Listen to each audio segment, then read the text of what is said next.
Tibetan history, as it has been recorded, is particularly focused on the history of Buddhism in Tibet. This is partly due to the pivotal role this religion has played in the development of Tibetan and Mongol cultures and partly because almost all native historians of the country were Buddhist monks. Geographical setting. Tibet lies between the core areas of the ancient civilizations of China and of India. Extensive mountain ranges to the east of the Tibetan Plateau mark the border with China, and the towering Himalayas of Nepal and India form a barrier between Tibet and India. Tibet is nicknamed the roof of the world, or the land of snows. Linguists classify the Tibetan language and its dialects as belonging to the Tibeto-Burman languages, the non-Sinitic members of the Sino-Tibetan language family. Prehistory.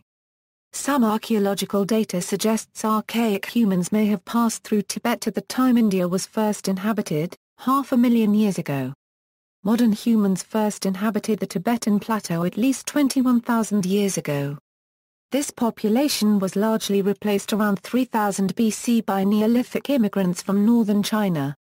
However, there is a partial genetic continuity between the Paleolithic inhabitants and the contemporary Tibetan populations. Megalithic monuments dot the Tibetan plateau and may have been used in ancestor worship. Prehistoric Iron Age hill forts and burial complexes have recently been found on the Tibetan plateau, but the remote high-altitude location makes archaeological research difficult. Shang Tsung Kingdom. According to Namkhai Norbu, some Tibetan historical texts identify the Shang Tsung culture as a people who migrated from the Amdo region into what is now the region of Guj in western Tibet. Shang Tsung is considered to be the original home of the Ba paragraph N religion. By the 1st century BC, a neighboring kingdom arose in the Yarlung Valley, and the Yarlung king, Drigam Tsenpo, attempted to remove the influence of the Shang Tsung by expelling the Zhang's Ba paragraph N priests from Yarlung. He was assassinated and Shang Tsung continued its dominance of the region until it was annexed by Songtsen Gampo in the 7th century. In AD 108, the Kang or Tibetans, who were then entirely savage and lived a nomadic life west and south of the Kogo Nor, attacked the Chinese posts of Kansu, threatening to cut the Tunwang Road. Liangqin, at the price of some fierce fighting, held them off. Similar incursions were repelled in AD 168–169 by the Chinese general Tuan Kung. Mythological origins the dates attributed to the first Tibetan king, Nyatrit Tsenpo, vary. Some Tibetan texts give 126 BC, others 414 BC. Nyatrit Tsenpo is said to have descended from a one-footed creature called the Thurang, having webbed fingers and a tongue so large it could cover his face. Due to his terrifying appearance, he was feared in his native Puwo and exiled by the Ba paragraph N to Tibet. There he was greeted as a fearsome being, and he became king. The Tibetan kings were said to remain connected to the heavens via a Dmu cord so that rather than dying, they ascended directly to heaven, when their sons achieved their majority. According to various accounts, King Drigam Tsenpo either challenged his clan heads to a fight, or provoked his groom Longam into a duel. During the fight the king's Dmu cord was cut, and he was killed. Thereafter Drigam Tsenpo and subsequent kings left corpses in the Ba paragraph N conducted funerary rites. In a later myth, first attested in the More to the First Ibk Abum, the Tibetan people are the progeny of the union of the monkey Fairchlugun Chanchup Sempa and rock ogress Ma Drag Sinmo. But the monkey was a manifestation of the Buddha's Otvashingsig, or Avalokiteshvara, while the ogress in turn incarnated Shingsig's consort Dolma. Yarlung Dynasty.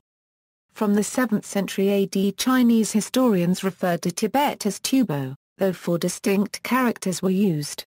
The first externally confirmed contact with the Tibetan kingdom in recorded Tibetan history occurred when King Namrila paragraph NTSA currency N sent an ambassador to China in the early 7th century.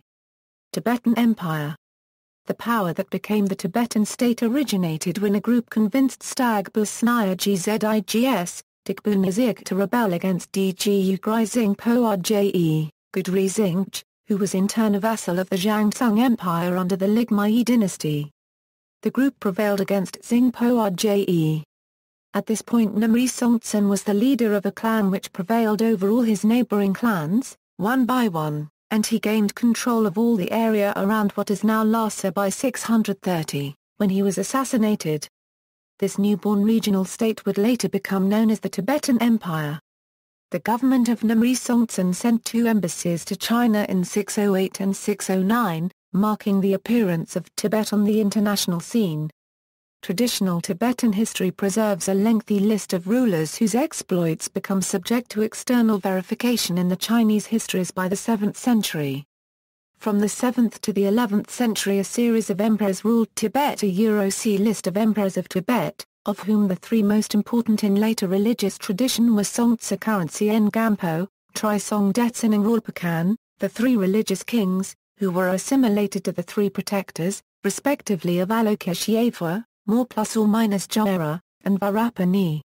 Throughout the centuries from the time of the emperor the power of the empire gradually increased over a diverse terrain so that by the reign of the emperor in the opening years of the 9th century, its influence extended as far south as Bengal and as far north as Mongolia.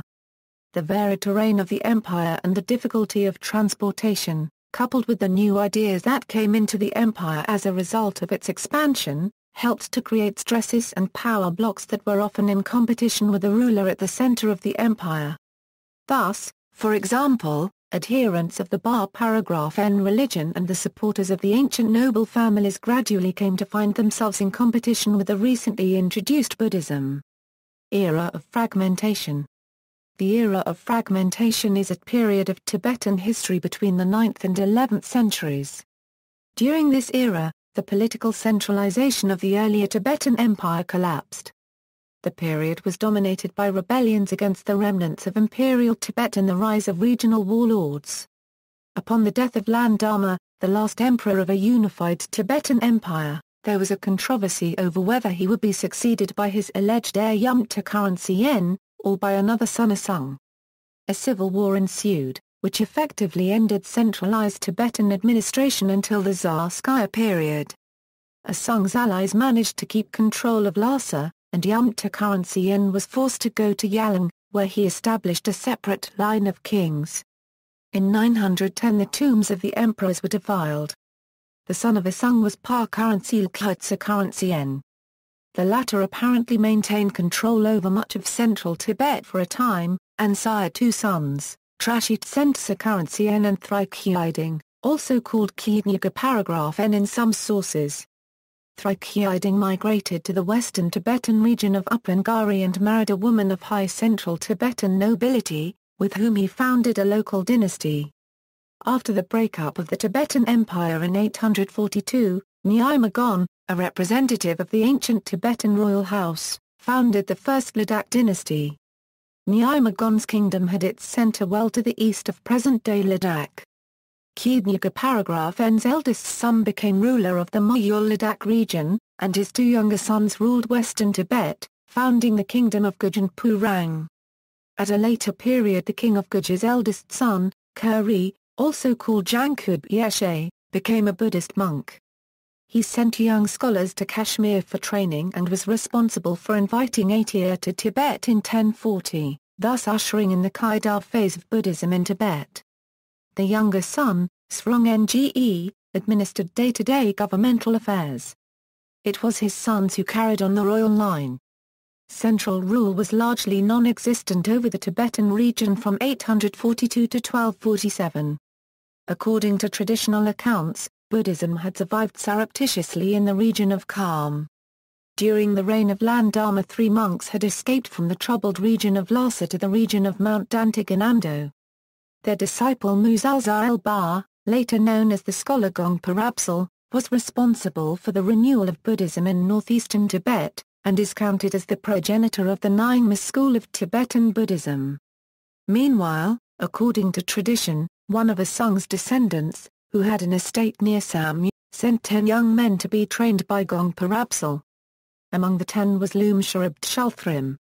Once trained, these young men were ordained to go back into the central Tibetan regions of Or and Tsang. The young scholars were able to link up with Atia shortly after 1042 and advance the spread and organization of Buddhism in Lhokhar. In that region, the faith eventually coalesced again, with the foundation of the Sakia Monastery in 1073. Over the next 2 centuries, the Sakia Monastery grew to a position of prominence in Tibetan life and culture. The Tsofu Monastery, home of the Karmapa school of Buddhism, was founded in 1155. Mongol conquest and Yuan administrative rule. During this era, the region was dominated by the Sakia Lama with the Mongol support, so it is also called the Sakia Dynasty. The first documented contact between the Tibetans and the Mongols occurred when the missionary Tsung and 6 disciples met Genghis Khan, probably on the Tangut border where he may have been taken captive, around 1221 He left Mongolia as the Khan's sect of Taoism gained the upper hand, but re-met Genghis Khan when Mongols conquered Tangut shortly before the Khan's death. Closer contacts ensued when the Mongols successively sought to move through the Sino-Tibetan borderlands to attack the Jin dynasty and then the southern Song, with incursions on outlying areas. One traditional Tibetan account claims that there was a plot to invade Tibet by Genghis Khan in 1206, which is considered anachronistic.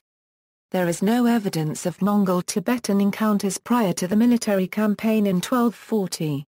The mistake may have arisen from Genghis' real campaign against the Tangut Shixia.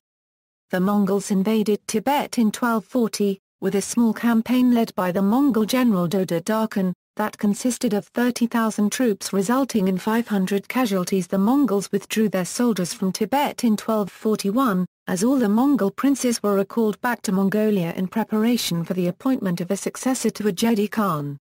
They returned to the region in 1244, when Ka paragraph 10 delivered an ultimatum, summoning the abbot of Sakia to be his personal chaplain, on pains of a larger invasion were he to refuse. Sakia Porta I took almost 3 years to obey the summons and arrive in Kokana in 1246, and met Prince Ka paragraph 10 in Landshut the following year.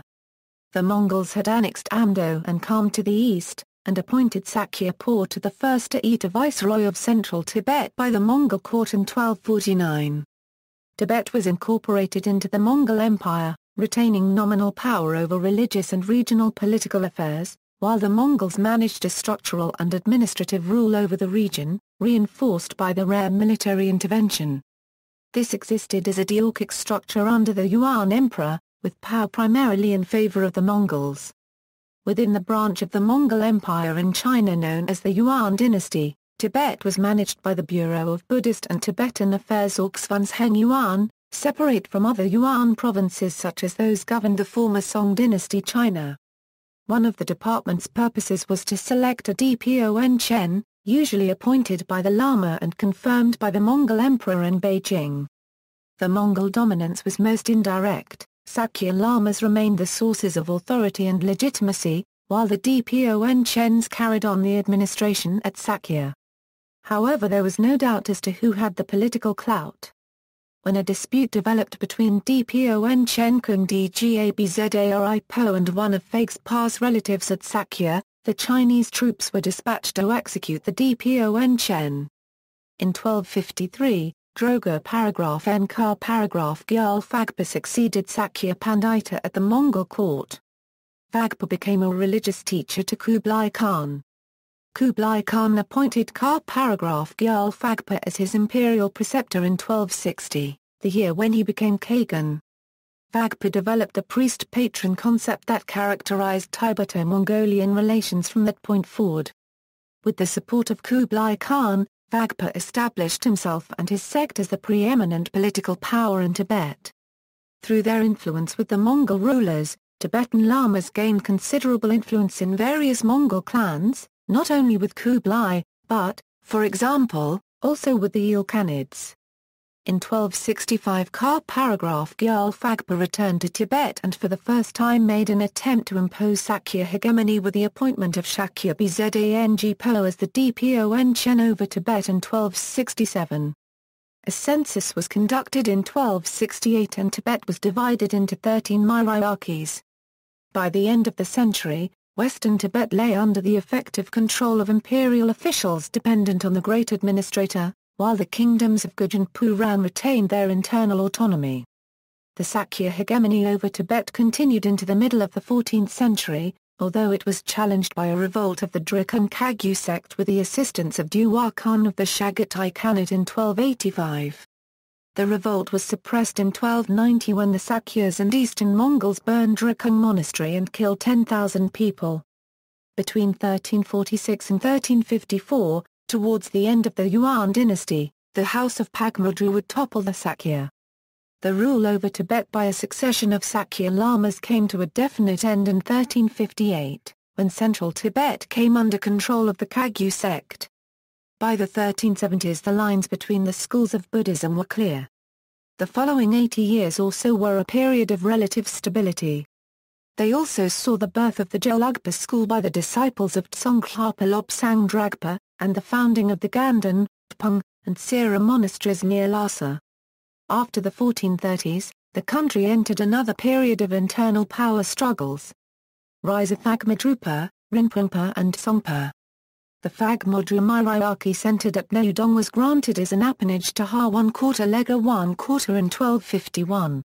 The area had already been associated with the Lang family, and with the waning of Ilkhanate influence it was ruled by this family, within the Mongol Sakya framework headed by the Mongol-appointed paragraph Nchen at Sakya. The areas under Lang administration were continually encroached upon during the late 13th and early 14th centuries. Jangkhud Gyaltse Currency saw these encroachments as illegal and sought the restoration of Phagmodru lands after his appointment as the Myriarch in 1322.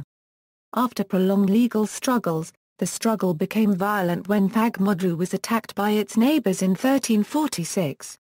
Jangkhud Gyaltse Currency was arrested and released in 1347. When he later refused to appear for trial, his domains were attacked by the paragraph Nchen in 1348. Jain Chung Gyaltse Currency was able to defend Phagmodru, and continued to have military successes, until by 1351 he was the strongest political figure in the country. Military hostilities ended in 1354 with Jangkhud Gyaltse Currency as the unquestioned victor, who established the Phagmodrupa dynasty in that year. He continued to rule central Tibet until his death in 1364, although he left all Mongol institutions in place as hollow formalities. The rule of Jangkhud Gyaltse Currency and his successors implied a new cultural self-awareness where models were sought in the age of the ancient Tibetan kingdom. The relatively peaceful conditions favored the literary and artistic development. During this period the reformist scholar Tsung Khlapa founded the Kellogg Sect, which would have a decisive influence on Tibet's history. Power remained in the hands of the Phagmodru family until 1434. After that, internal strife within the dynasty and the strong localism of the various fiefs and political religious factions led to a long series of internal conflicts. The minister family Rinpoche, based in Tsang, dominated politics after 1435. In 1565 they were overthrown by the Tsongpa dynasty of Shagates, which expanded its power in different directions of Tibet in the following decades and favored the Karma Kagyu sect. In spite of the weakening of central authority, the neighboring Ming dynasty of China made no efforts to impose direct rule, although it kept friendly relations with some of the lamas. Tibet would be independent from the mid-14th century on, for nearly 400 years. Rise of Ganden Phadrang. Beginnings of the Dalai Lama lineage.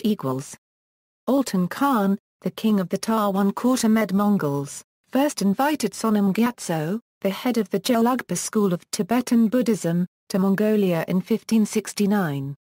He invited him to Mongolia again in 1578, and this time he accepted the invitation.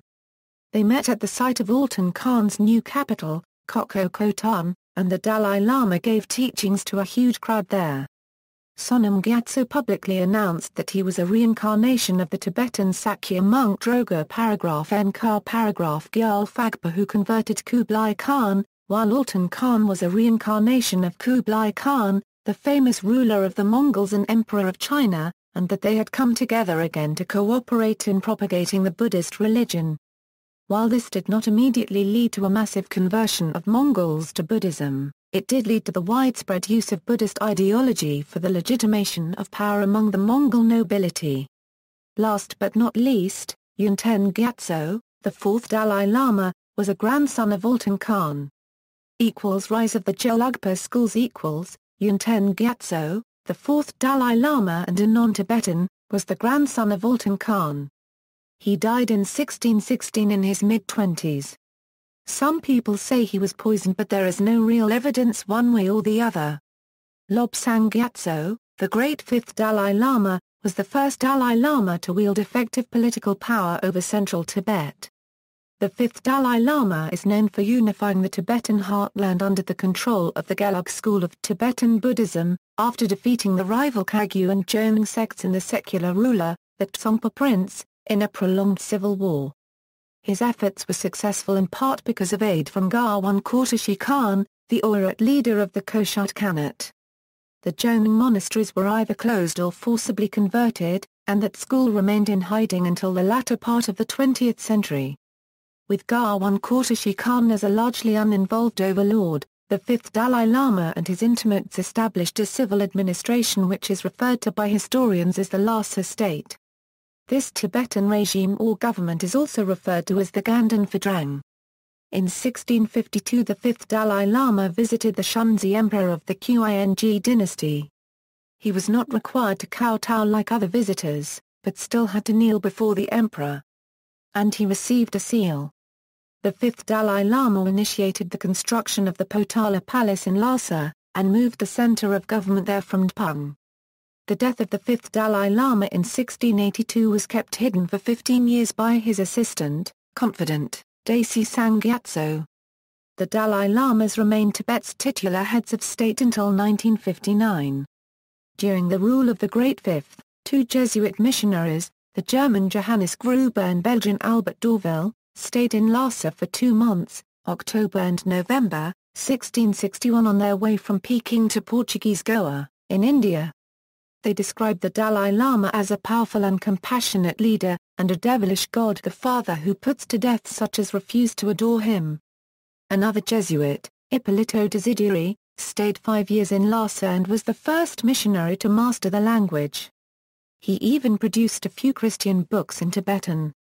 Capuchin fathers took over the mission until all missionaries were expelled in 1745. In the late 17th century, Tibet entered into a dispute with Bhutan, which was supported by Ladakh. This resulted in an invasion of Ladakh by Tibet. Kashmir helped to restore Ladakhi rule, on the condition that a mosque be built in Leh and that the Ladakhi king convert to Islam. The Treaty of Temesgum in 1684 settled the dispute between Tibet and Ladakh, but its independence was severely restricted. Qing conquest and administrative rule.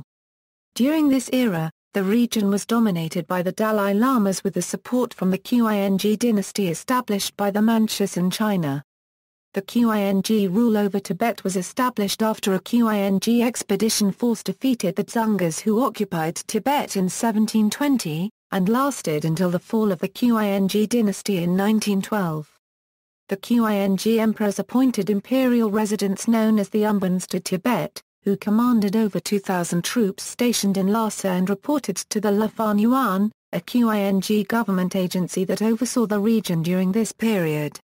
The Kangxi emperor of the Qing dynasty sent an expedition army to Tibet in response to the occupation of Tibet by the forces of the Dzungar Khanate, together with Tibetan forces under Pulhanas of Tsung and Kanchenas, the governor of western Tibet. They expelled the Dzungas from Tibet in 1720.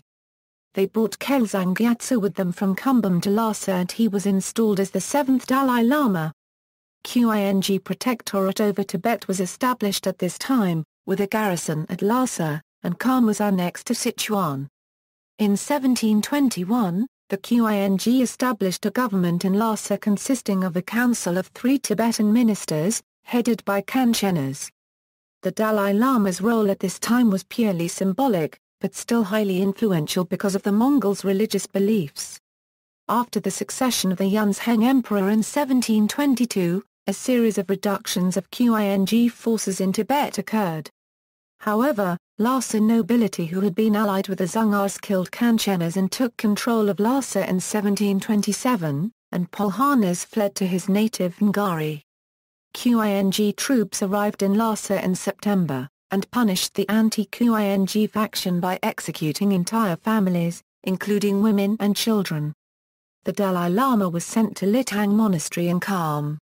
The Panchen Lama was brought to Lhasa and was given temporal authority over Tsung and Ngari, creating a territorial division between the two high lamas that was to be a long-lasting feature of Chinese policy toward Tibet. Two umbans were established in Lhasa, with increased numbers of Qing troops. Over the 1730s, Qing troops were again reduced, and Pulhanas gained more power and authority. The Dalai Lama returned to Lhasa in 1735. Temporal power remained with Pulhanas. The Qing found Pulhanas to be a loyal agent and an effective ruler over a stable Tibet, so he remained dominant until his death in 1747.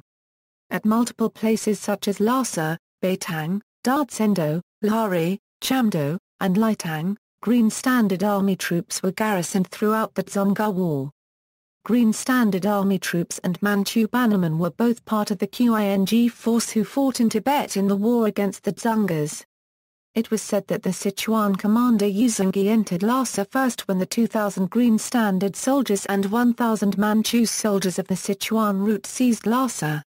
According to Mark C. Elliott, after 1728 the Qing used Green Standard Army troops to man the garrison in Lhasa rather than bannermen.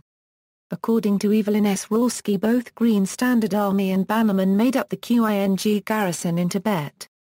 According to Sabine Dabringos, Green Standard Chinese soldiers numbering more than 1,300 were stationed by the Qing in Tibet to support the 3,000-strong Tibetan army. The Qing had made the region of Amdo and Kham into the province of Qinghai in 1724, and incorporated eastern Kham into neighboring Chinese provinces in 1728.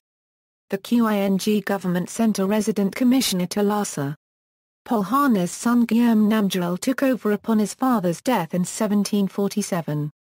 The Umbans became convinced that he was going to lead a rebellion, so they killed him. News of the incident leaked out and a riot broke out in the city. The mob avenged the regent's death by killing the Umbans. The Dalai Lama stepped in and restored order in Lhasa. The Qianlong Emperor sent Qing forces to execute Gyurm Namgyal's family and 7 members of the group that killed the Umbans. The emperor reorganized the Tibetan government again, nominally restoring temporal power to the Dalai Lama, but in fact consolidating power in the hands of the Umbans. The defeat of the 1791 Nepalese invasion increased the Qing's control over Tibet. From that moment, all important matters were to be submitted to the Umbans. It strengthened the powers of the Umbans. The Umbans were elevated above the Kashag and the Dalai Lama in responsibility for Tibetan political affairs. The Dalai and Panchen Lamas were no longer allowed to petition the Qing emperor directly but could only do so through the Umbans. The Umbans took control of Tibetan frontier defense and foreign affairs. The Umbans were put in command of the Qing garrison and the Tibetan army. Trade was also restricted and travel could be undertaken only with documents issued by the Umbans. The Umbans were to review all judicial decisions. However, according to Warren Smith, these directives were either never fully implemented, or quickly discarded, as the Qing were more interested in a symbolic gesture of authority than actual sovereignty. In 1841, the Hindu Dogra dynasty attempted to establish their authority on Tsang but were defeated in the Sino-Sikh War. In the mid-19th century, arriving with an Amban, a community of Chinese troops from Sichuan who married Tibetan women settled down in the Lubu neighborhood of Lhasa, where their descendants established a community and assimilated into Tibetan culture. Khdalan was the location of where Chinese Muslim troops and their offspring lived, while Lubu was the place where Han Chinese troops and their offspring lived. European influences in Tibet. The first Europeans to arrive in Tibet were Portuguese missionaries who first arrived in 1624 led by Anticubnio de Andrade. They were welcomed by the Tibetans who allowed them to build a church. The 18th century brought more Jesuits and Capuchins from Europe. They gradually met opposition from Tibetan lamas who finally expelled them from Tibet in 1745. However, at the time not all Europeans were banned from the country. In 1774 a Scottish nobleman, George Bogle, came to Shigates to investigate trade for the British East India Company, introducing the first potatoes into Tibet. By the early 19th century the situation of foreigners in Tibet grew more precarious. The British Empire was encroaching from northern India into the Himalayas and Afghanistan, and the Russian Empire of the Tsars was expanding south into Central Asia. Each power became suspicious of intent in Tibet. In 1840, Tsar Ndakira Paragraph Sikshama arrived in Tibet, hoping that he would be able to trace the origin of the Magyar ethnic group. By the 1850s Tibet had banned all foreigners from Tibet and shut its borders to all outsiders. In 1865 Great Britain secretly began mapping Tibet. Trained Indian surveyor spies disguised as pilgrims or traders, called pundits, counted their strides on their travels across Tibet and took readings at night. Nain Singh, the most famous, measured the longitude, latitude and altitude of Lhasa and traced the Yarlung Tsongpo River. British invasions of Tibet and Qing control reasserted . At the beginning of the 20th century the British and Russian empires were competing for supremacy in Central Asia. Under the pretext to forestall the Russians, in 1904, a British expedition led by Colonel Francis Young Gusband was sent to Lhasa to force a trading agreement and to prevent Tibetans from establishing a relationship with the Russians. In response, the Qing Foreign Ministry asserted that China was sovereign over Tibet, the first clear statement of such a claim. Before the British troops arrived in Lhasa, the 13th Dalai Lama fled to Outer Mongolia, and then went to Beijing in 1908. The British invasion was one of the triggers for the 1905 Tibetan rebellion at Sakia Monastery, when anti-foreign Tibetan lamas massacred French missionaries, Manchu and Han Qing officials, and Christian converts before the Qing crushed the revolt. The Anglo-Tibetan Treaty of Lhasa of 1904 was followed by the Sino-British Treaty of 1906. Beijing agreed to pay London 2.5 million rupees which Lhasa was forced to agree upon in the Anglo-Tibetan Treaty of 1904. In 1907, Britain and Russia agreed that in conformity with the admitted principle of the suzerainty of China over Tibet, both nations engaged not to enter into negotiations with Tibet except through the intermediary of the Chinese government. The Qing government in Beijing then appointed Zhou Erfeng, the governor of Xining, army commander of Tibet, to reintegrate Tibet into China. He was sent in 1905 on a punitive expedition. His troops destroyed a number of monasteries in Kham and Amdo, and a process of Sinification of the region was begun. The Dalai Lama once again fled, this time to India, and was once again deposed by the Chinese. The situation was soon to change, however, as, after the fall of the Qing dynasty in October 1911, Zhou's soldiers mutinied and beheaded him. All remaining Qing forces left Tibet after the Xinhai Lhasa turmoil. 1912–1951, de facto independence. The Dalai Lama returned to Tibet from India in July 1912, and expelled the Mban and all Chinese troops. In 1913, the Dalai Lama issued a proclamation that stated that the relationship between the Chinese emperor and Tibet had been that of patron and priest and had not been based on the subordination of one to the other. "We are a small, religious, and independent nation," the proclamation continued. For the next 36 years, Tibet enjoyed de facto independence while China endured its Warlord era, Civil War, and World War II. Some Chinese sources argue that Tibet was still part of China throughout this period. Some other authors argue that Tibet was also de jure independent after Tibet-Mongolia Treaty of 1913, before which Mongolia has been recognized by Russia. Tibet continued in 1913–1949 to have very limited contacts with the rest of the world, and Lhasa was closed to foreigners. Very few governments did anything resembling a normal diplomatic recognition of Tibet. In 1914 the Tibetan government signed the similar accord with Britain, ceding the South Tibet region to British India. The Chinese government denounced the agreement as illegal. In 1932, the National Revolutionary Army, composed of Muslim and Han soldiers, led by Ma Bufang and Yuan Hurry, defeated the Tibetan army in the Sino-Tibetan War when the 13th Dalai Lama tried to seize territory in Qinghai and Xikang. It was also reported that the central government of China encouraged the attack, hoping to solve the Tibet situation, because the Japanese had just seized Manchuria. They warned the Tibetans not to dare cross the Jincha River again. A truce was signed, ending the fighting. The Dalai Lama had cabled the British in India for help when his armies were defeated, and started demoting his generals who had surrendered. 1950 to present. Tibet under the People's Republic of China equals. In 1949, seeing that the Chinese Communists, with the decisive support from Joseph Stalin, were gaining control of China, the Kashag expelled all Chinese connected with the Chinese government, over the protests of both the Kuomintang and the Communists. The Chinese Communist government led by Mao Zedong, which came to power in October, lost little time in asserting a new Chinese presence in Tibet.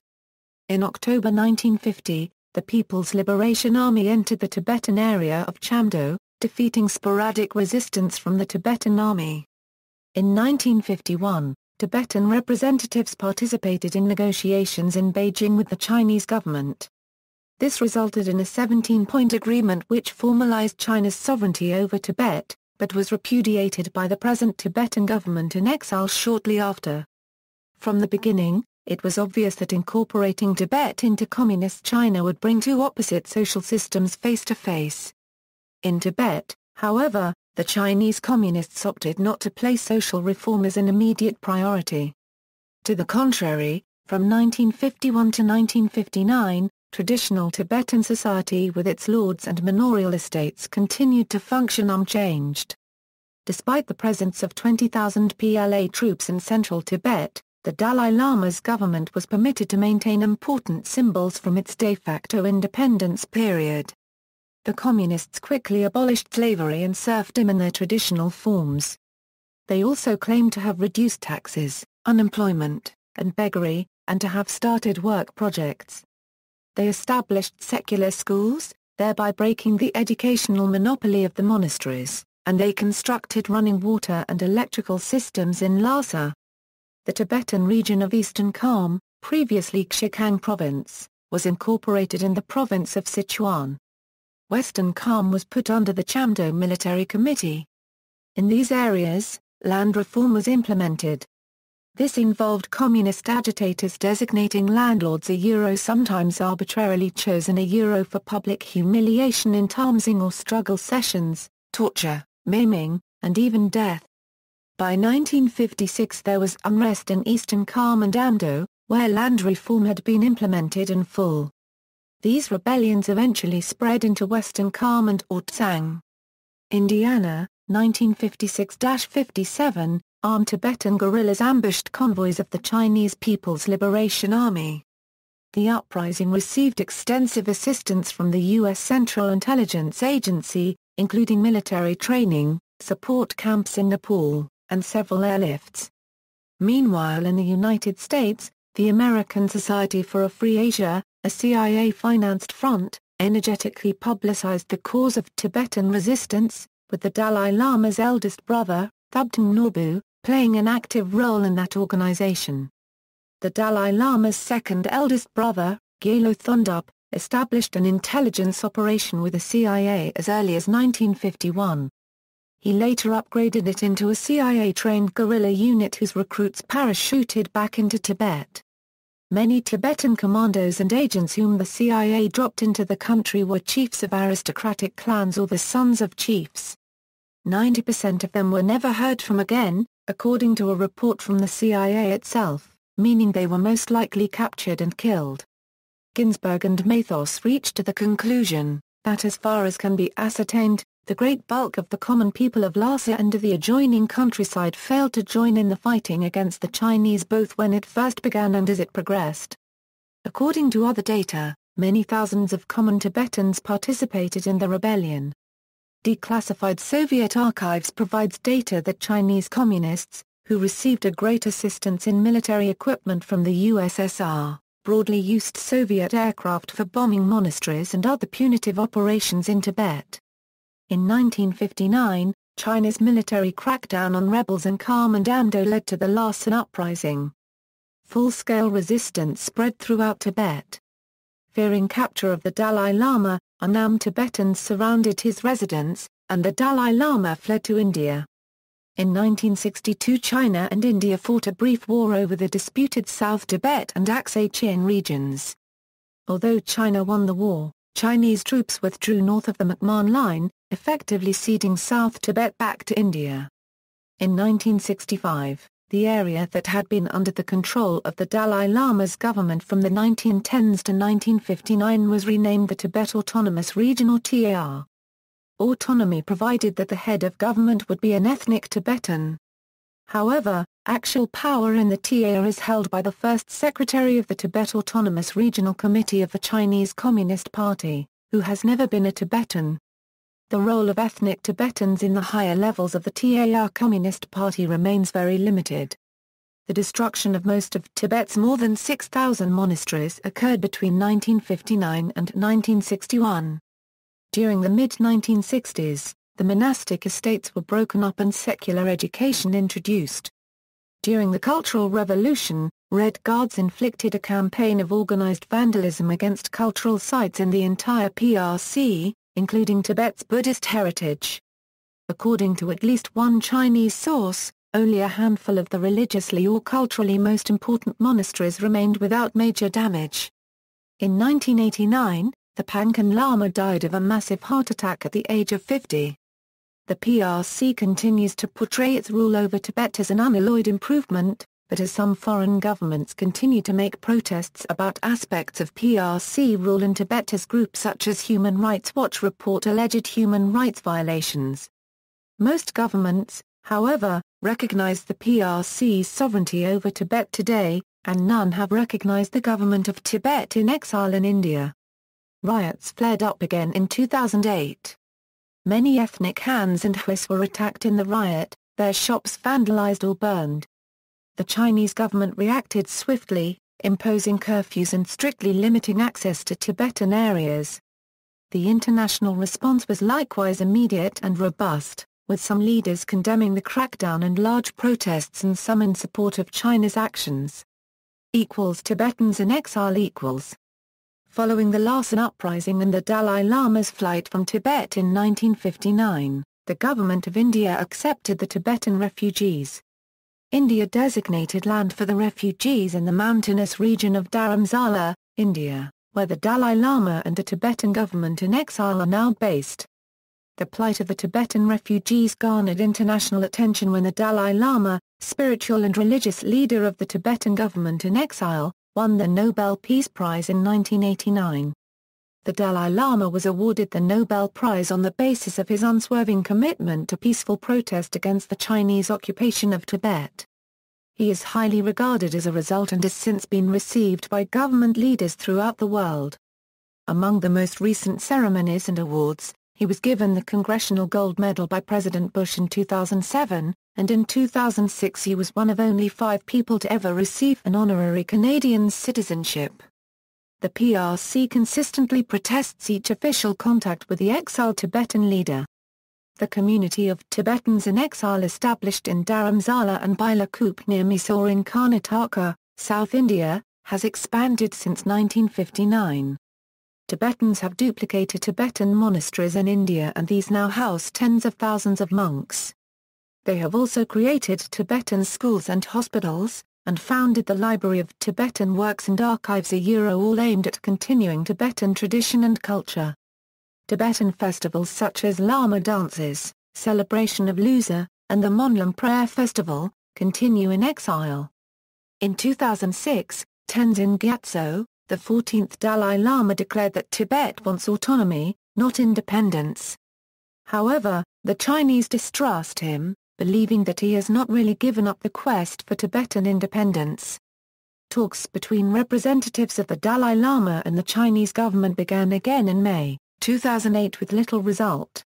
See also, Tibet, Tibetan Buddhist history, History of Central Asia, History of South Asia, History of Ladakh, List of rulers of Tibet, patron and priest relationship, Pardonjan Changkop Simpa, Sinicization of Tibet, 1959 Tibetan Uprising, 1987 1993 Tibetan Unrest, 2008 Tibetan Unrest, Tibetan Resistance since 1950. Notes. References. Further reading, Tultul, Gray, and Curtis A. Schaefer, eds. The Tibetan History Reader, reprints major articles by scholars, Bell, Charles, Tibet Past and Present.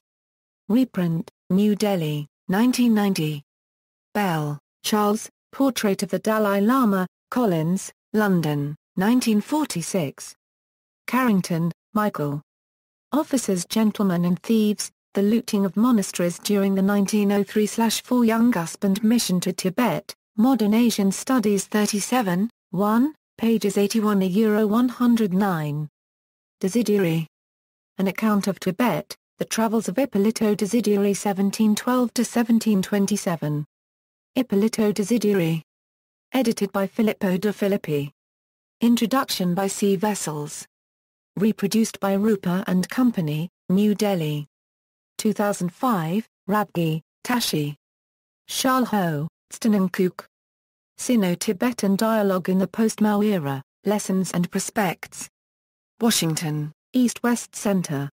ISBN 1-932728-22-8. Pitek, Luciano. China and Tibet in the Early Xviii Century, History of the Establishment of Chinese Protectorate in Tibet. Brill Academic Publishers. ISBN 90-04-03442-0. Samuel, Geoffrey. Civilized Shamans, Buddhism in Tibetan Societies. Smithsonian Institution. ISBN 1-56098-231-4. Shokapa, Sepan W.D., and Kook Dedun Tibet. A Political History, Potala Publications, New York, 1984. Shokapa, Sepan and Kook Dedun, 100,000 Moons, An Advanced Political History of Tibet. Translated and annotated by Derek F. Meha. 2 vol. Brill, 2010. Leiden, 2010. Smith, Warren W. History of Tibet, Nationalism and Self-Determination. Westview Press. ISBN 0-8133-3155-2. Smith, Warren W. China's Policy on Tibetan Autonomy, EWC Working Papers No. 2. Washington, East-West Center. Smith, Warren W. China's Tibet? Autonomy or Assimilation. Rowman and Littlefield Publishers. ISBN 978-0-7425-3989-1. McGranaghan, C. Truth, Fear, and Lies, Exile Politics and Arrested Histories of the Tibetan Resistance, Cultural Anthropology, Volume 20, Issue 4 570-600. Naus, J. K. Orphans of the Cold War, America and the Tibetan Struggle for Survival. Begent, J. War at the Top of the World, Military History, Volume 20, Issue 634-80. External links, The Early History of Tibet.